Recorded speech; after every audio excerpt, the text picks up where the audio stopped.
자외선은 골 밀도와 관련이 있는 칼슘 대사에 관여하고 세포의 정상적인 분화와 면역력 유지에 영향을 미치는 비타민 D를 생성합니다. 그러나 자외선은 피부를 손상시키고 활성산소를 많이 만들어냄으로써 색소 침착, 주름 생성 등 피부 노화를 촉진하고 최악의 경우 피부암까지 유발할 수 있으므로 적절하게 자외선을 차단할 필요가 있습니다. 지금부터 많은 사람들이 자외선 차단에 대해 잘못 알고 있는 부분들에 대해 알려드리겠습니다. 첫째, 자외선 차단제는 양이 중요할까요? 질이 중요할까요? 자외선 차단제를 고를 때 많은 사람들이 SPF 지수나 PA 지수가 얼마나 높은지를 꼼꼼하게 확인합니다.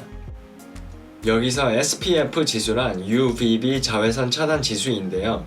우리가 흔히 사용하는 SPF 30의 경우 한 번 발랐을 때 지속되는 시간이 6시간 정도라는 뜻입니다. PA는 UVA를 차단하는 지수로 플러스가 많을수록 자외선 차단의 효과가 높습니다. 그러나 이런 수치보다 더 중요한 것이 자외선 차단제의 양입니다. 얼굴 전체를 기준으로 검지손가락 한마디 정도의 양이 자외선 차단제의 적정량이라고 볼 수 있습니다. 그런데 대부분의 사람들은 그거보다 적은 양을 바르기 때문에 실제로는 차단 효과를 보지 못하는 경우도 많습니다. 따라서 앞으로 자외선 차단제를 바를 때는 바르는 양이 충분한지 꼭 신경 써야 합니다. 둘째, 메이크업을 하면 자외선 차단제를 바르지 않아도 될까요? 아닙니다. 간혹 자외선 차단제를 바르는 대신 메이크업을 두껍게 해서 자외선 차단 효과를 거두려는 분들이 많은데 메이크업 베이스 화장품 자체에 자외선 차단 효과가 있는 것은 아닙니다.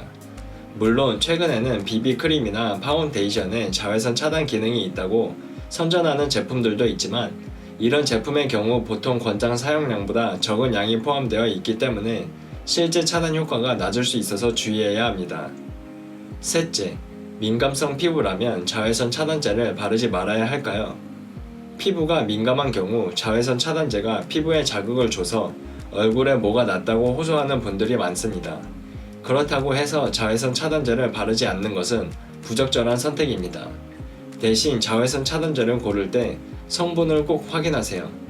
티타늄 다이옥사이드나 징크 옥사이드가 주 성분인 물리적 자외선 차단제를 추천합니다.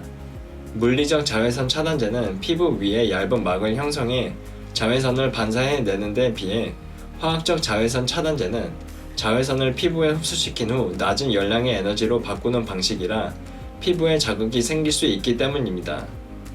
넷째, 자외선에 손상된 피부는 재생이 불가능할까요? 다행히도 자외선에 피부가 손상되었다고 하더라도 다양한 방법으로 치료할 수 있습니다. 피부에 침투시켜 활성산소를 제거해주는 비타민C 전기이온 영동법이 대표적인 방법입니다.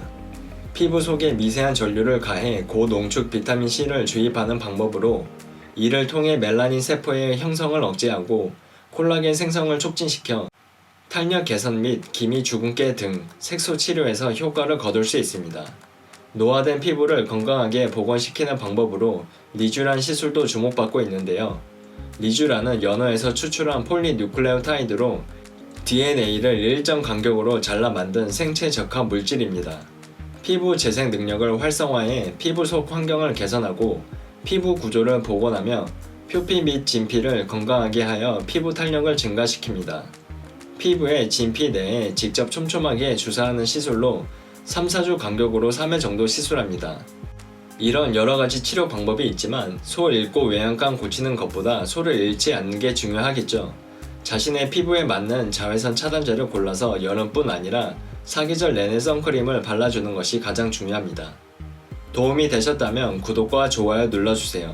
다음에도 도움이 되는 영상을 만들겠습니다.